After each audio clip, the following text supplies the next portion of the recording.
The massive doors of the Galactic Council chambers burst open as Admiral Krextall stormed inside, his green scales rippling with barely contained fury. The holographic display in the center of the room showed a sight that made every being present. Shudder, 3 more star systems had simply vanished, leaving behind nothing but empty space where billions of lives once thrived. Look at this. Krextall's voice boomed through the chamber as he slammed his massive fist onto the control panel. The display flickered, showing the last desperate transmissions from the dying worlds. 3 more systems in just 7 days. These cursed machines are moving faster than we thought possible. The gathered representatives from across the galaxy sat in stunned silence. Some had tentacles that trembled, others had fur that stood on end, and a few had crystalline bodies that dimmed with fear. They all knew what those empty spaces meant. Our best warships are completely useless against these things, Krextall continued, his voice cracking with desperation. We threw everything we had at them, plasma cannons, fusion bombs, quantum disruptors. Nothing works. They just absorb. It all like they're eating a light snack. Counselor Velinara, her blue skin now pale as ice, stood slowly.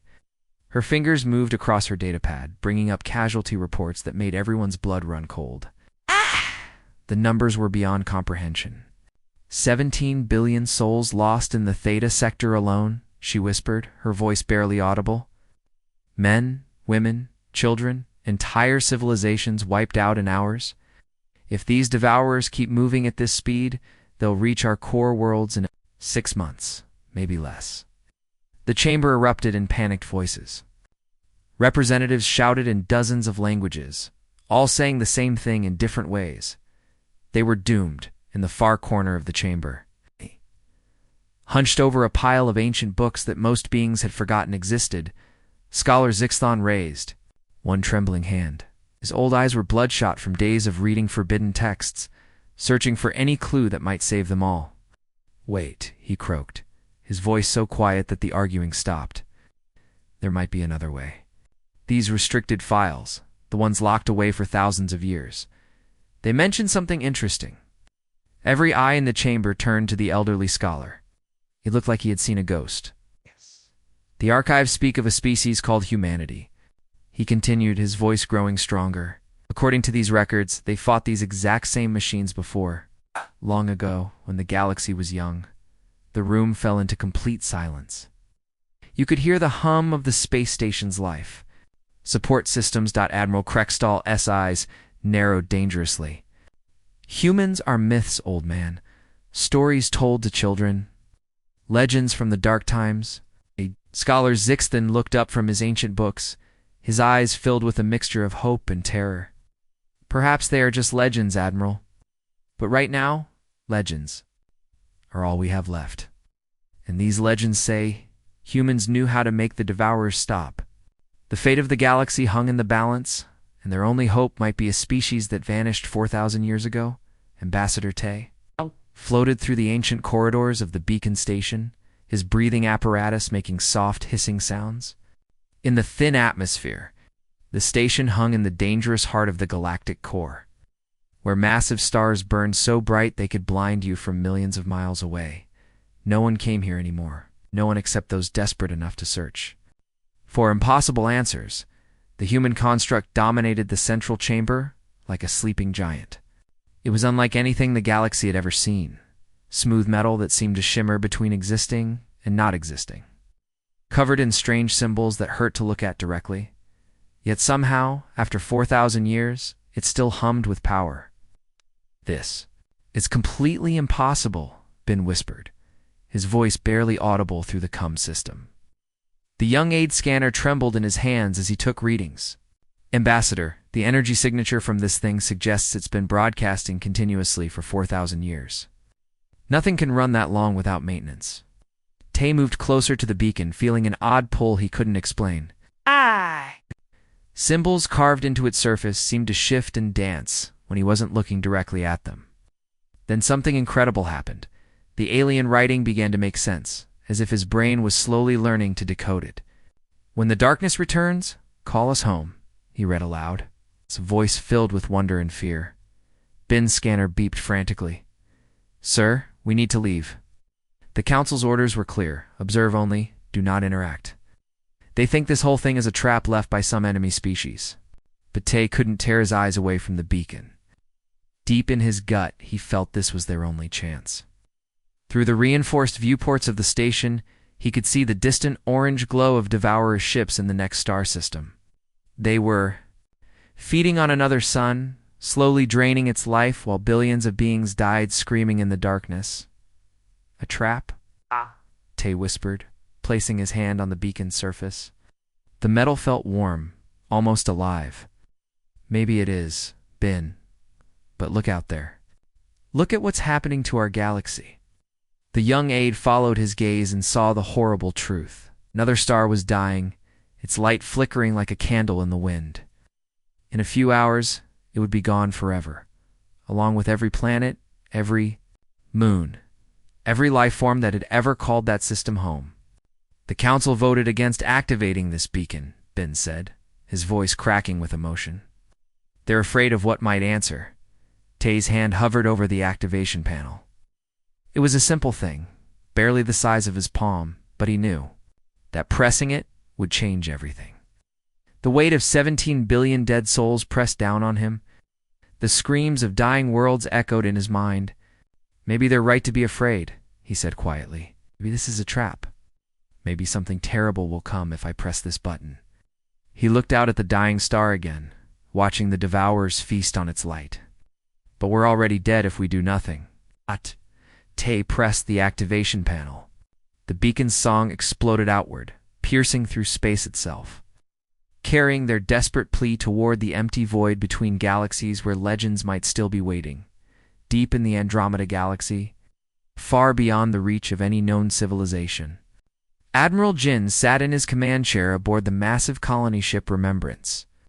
The ship was ancient by any standard, yet it hummed with technologies that would seem like magic to the rest of the galaxy.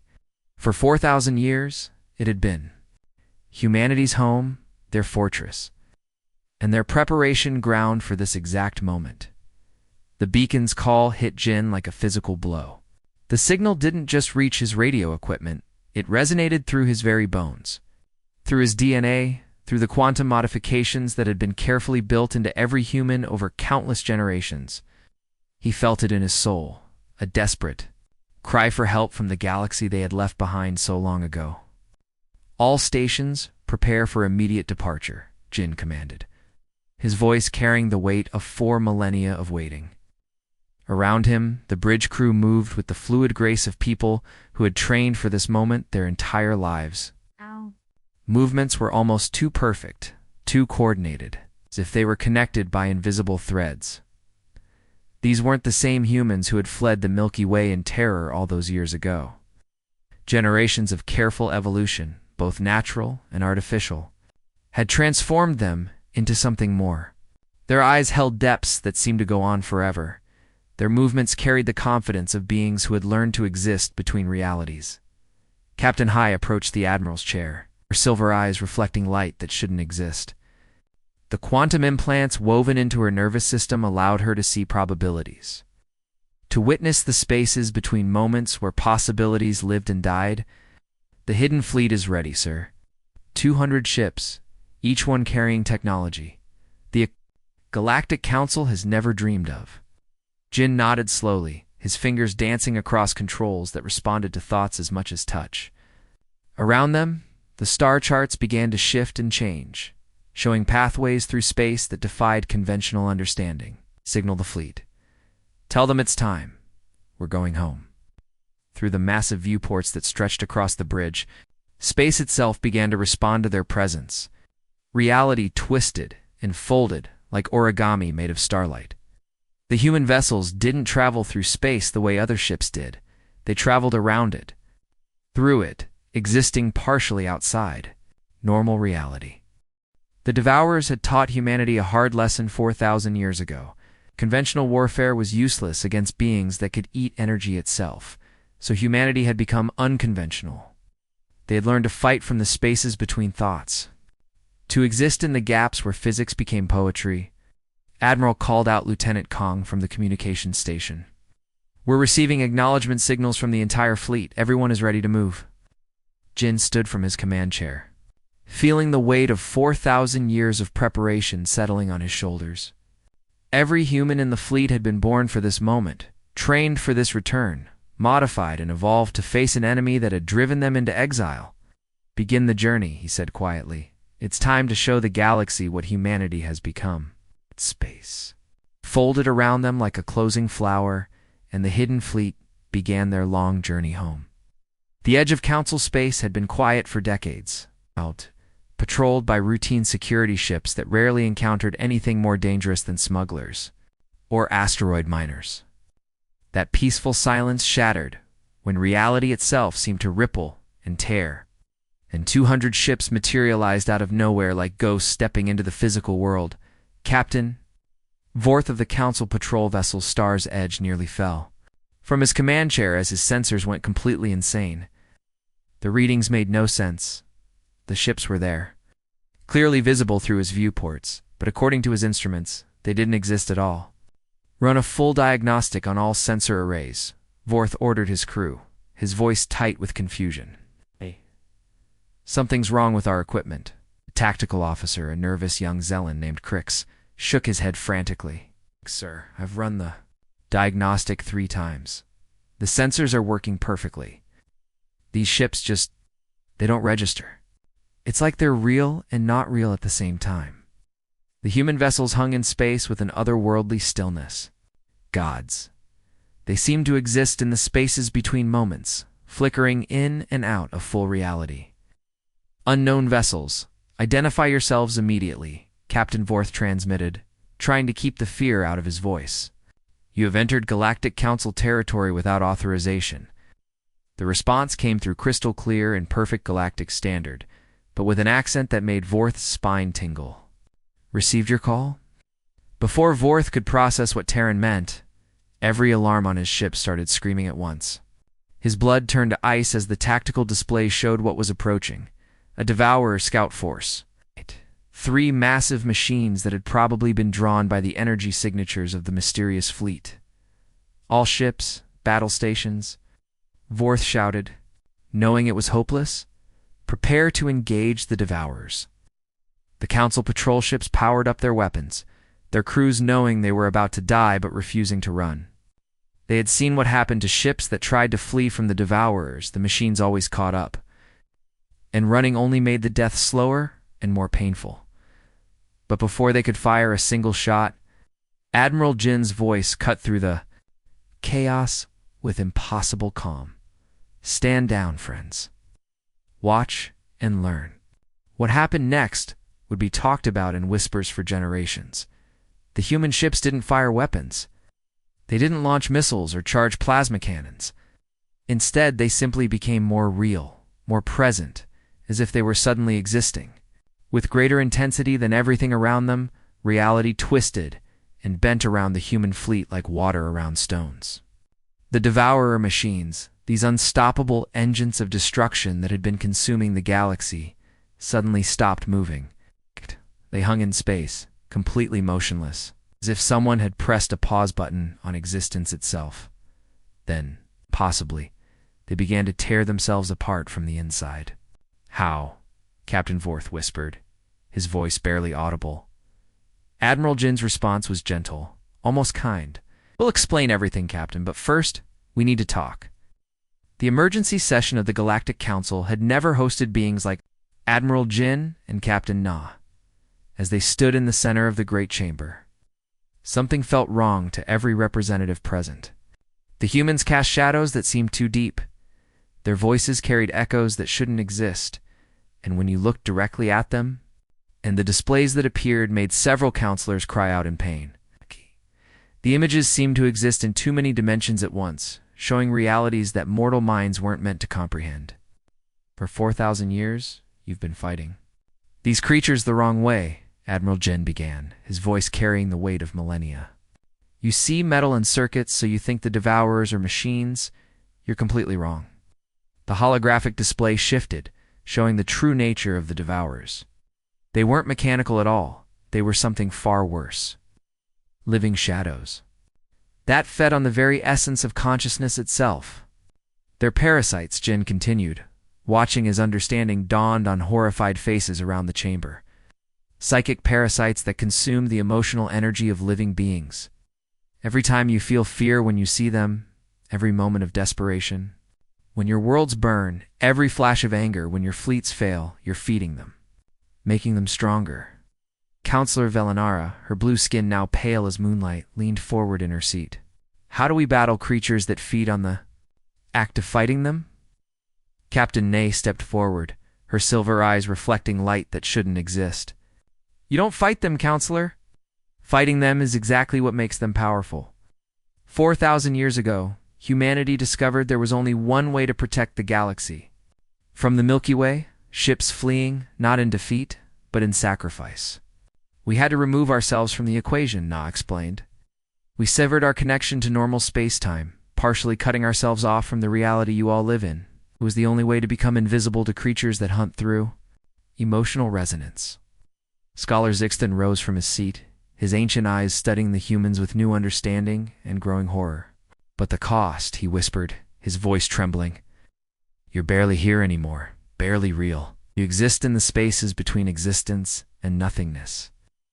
Admiral Jin's smile was filled with such sadness that it made hearts break across the chamber. We sacrificed our reality to preserve yours, Scholar. We gave up our ability to truly live, to truly feel, to truly exist in the same universe as everyone we loved. He gestured to the holographic display, which now showed human ships watching from the void between galaxies. But we never stopped, watching over you. Never stopped preparing for the day when the Devourers would return. We spent 4,000 years learning how to fight creatures that exist partially outside reality, because we knew that someday we'd need to come home and save the galaxy one last time. The training facilities aboard the human ships were unlike anything the Galactic Council forces had ever seen. The rooms seemed to exist in multiple dimensions at once, with walls that shifted between solid and transparent, floors that felt real, under your feet but looked like empty space, and lighting that came from everywhere and nowhere at the same time. Captain Ho stood before a group of the Council's most elite warriors, beings who had fought in 100 battles and conquered impossible odds. Now they looked like confused children trying to understand mathematics for the first time. Forget everything you know about combat, Ho said gently. Completely, even though the blade passed right through it. Don't think about hitting the target. Don't think about the target at all. The frustrated soldiers exchanged glances. Commander Zeph, a veteran of 20 years of warfare, threw down his weapon in disgust. This is impossible. How can we hit something without aiming at it? Ho's eyes held infinite patience. Think about the space between existing and not existing. The place where thoughts become real and reality becomes thoughts. Fight from there. Most of the warriors failed completely. Their minds couldn't grasp concepts that humans had spent 4,000 years learning to understand. They were trying to use normal logic to comprehend something that existed beyond logic itself. But a few began to understand. Lieutenant Kyrox, a young pilot from the Outer Rim, suddenly stopped trying so hard. She closed her eyes, emptied her mind, and when she struck at the target, her weapon connected with something that shouldn't have been solid. I felt it, she whispered, her voice filled with wonder and terror. For just a moment, I was fighting. In the space between spaces, in another chamber, Commander Young worked with the Council's best pilots, trying to teach them how human ships truly move through the universe. The alien pilots sat in simulation pods that hurt their brains just by existing. Your ships move through space, Young explained, his voice echoing strangely in the impossible room. Point A to point B, following the laws of physics. Our ships move through possibility itself, travel along paths that exist only when we choose to see them. A Velteron pilot named Korth raised a trembling hand. But how can possibility be? A place you can travel through? Young smiled, and for a moment, he seemed to exist in 3 different locations at once. Feel the difference. Stop thinking about space as emptiness between stars. Start thinking about it as an ocean of potential, and learn to swim in the deepest currents. Slowly, painfully, a new form of warfare began to emerge. The alien warriors learned to fight partially outside reality, to exist in the spaces between heartbeats, to strike at enemies through the gaps in existence itself. It was exhausting work that left them drained and shaking, terrifying in ways they couldn't explain, but absolutely necessary. "The Devourers are coming," Admiral Jin announced during a strategy meeting, his voice cutting through the exhaustion of the gathered forces. "We have perhaps days before the main fleet arrives. Are you ready?" Looking at the exhausted but determined faces around him, he hoped it would be enough. The darkness between stars suddenly came alive with horrible purpose. What emerged from the void made every living being in the galaxy feel a primal terror that went deeper than conscious thought. The main Devourer fleet wasn't just large, it was a nightmare made real. Thousands upon thousands of machines, each the size of moons. Moving with the terrible grace of hungry predators, they didn't travel through space like normal ships. Consumed it, leaving twisted trails of nothingness behind them as they fed on the very fabric of reality itself. Star systems that had burned brightly for billions of years were snuffed out like candles in a hurricane. Their light devoured so completely that space itself seemed to scream in agony. The combined fleet waited at the Kepler junction, a narrow passage between two massive nebulae that formed the only quick route to the galaxy's populated core. It was the perfect place for a last stand, narrow enough to limit the Devourers' numbers, but wide enough for the Allied ships to maneuver using their new impossible fighting techniques. Admiral Jin stood on the bridge of his flagship, watching the approaching darkness through viewports that showed more than just normal space. Around him, human ships flickered in and out of existence like fireflies dancing between dimensions, while council vessels attempted to copy the techniques they had learned in just a few desperate days. "Remember what we taught you, Jin," broadcast to the entire fleet, his voice calm despite the approaching apocalypse. "Stay calm. Fear feeds them, anger makes them stronger. Fight from the quiet place inside yourselves, the space between thoughts, where peace lives." The battle that followed was unlike anything the galaxy had ever witnessed. Human ships phased through Devourer attacks as if the energy beams were made of light instead of destruction. Council vessels that had learned the new techniques fired weapons that shouldn't exist, bullets made of crystallized intention, missiles that traveled through the spaces between seconds. For the first time in their ancient existence, the Devourers showed confusion. They hesitated, their feeding patterns disrupted by enemies they couldn't properly sense or understand. Some of the massive machines actually stopped moving, as if their hunger had been replaced by something like bewilderment. But there were simply too many of them. For every Devourer that the combined fleet managed to destroy or confuse, 10 more emerged from the darkness. Alien machines began to adapt with terrifying speed. Learning to see through the techniques that had initially baffled them, Captain Wu, commanding the human destroyer Silence, watched his sensors with growing alarm. The readings showed something that chilled him to the bone. "Admiral, they're adapting faster than we expected. They're learning to see us again, to track our ships, even when we phase between realities." Jin nodded grimly, having expected this moment but hoped it wouldn't come so soon. The Devourers were ancient beyond measure, and they had survived this long by being able to adapt to any threat. "Then we move to the final gambit," he announced. "Signal all ships. We're falling back to the galactic core. It's time for the last desperate plan." At the very heart of the galaxy, where space twisted and time moved like thick honey, the most ancient and powerful force in existence hung in the darkness. The supermassive black hole called Sagittarius had been the anchor point of their galaxy for billions of years. Its incredible gravity holding together hundreds of billions of stars in a cosmic dance of life. Now the Devourers surrounded it like vultures around a dying animal. The massive machines had formed a perfect circle around the black hole, their feeding apparatus extending toward it with hungry anticipation. If they succeeded in draining the black hole's energy, the entire galaxy would collapse into itself, creating a void of darkness that would spread to consume neighboring galaxies. Admiral Jin stood on the bridge of the human flagship, the weight of every living soul in the galaxy pressing down on his shoulders. This was it, the final moment, when everything would either be saved or lost forever. All species, all ships, every living being who can hear my voice. Jin broadcast across the galaxy using quantum channels that reached every world. Every space station, every hidden colony in the outer rim, this is our moment. You must trust us completely. Open your minds, open your hearts, open your very souls. Show the universe your will to live. The response was immediate and overwhelming. Across 1,000,000 worlds, from the crystal cities of Veltar to the underground colonies of Krillian, billions of beings reached out with their consciousness.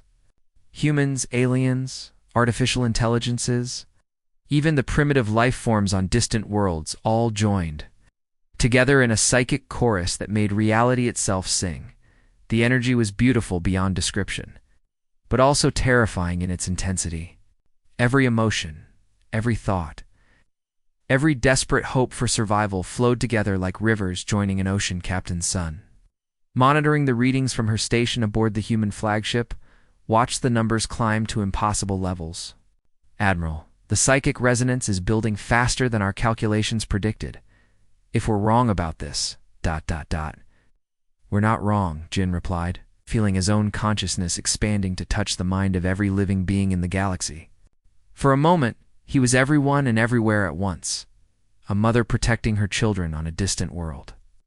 A soldier standing guard at the edge of space. An elderly scholar teaching young minds to reach for the stars. Humanity learned this lesson long ago, he continued, his voice now carrying the combined will of trillions of souls. We are always strongest when we stand together. The human fleet moved into position around the black hole, their ships forming a massive geometric pattern that looked like a flower made of starlight.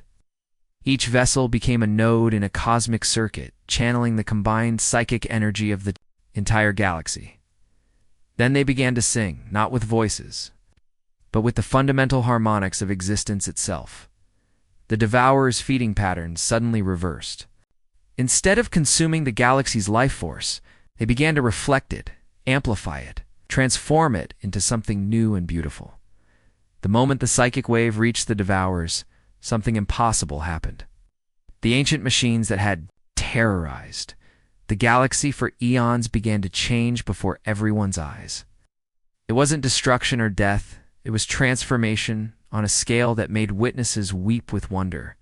The massive metal creatures that had consumed entire star systems started to glow with a warm, golden light. Their feeding appendages, which had been designed to drain life from everything they touched, began to reshape themselves into delicate instruments of creation. The hunger that had driven them for millions of years was finally satisfied, replaced by something beautiful and unexpected. Admiral Captain Mi called out from her sensor station, her voice filled with amazement. It's over. The Devourers have stopped attacking completely. They're gardening.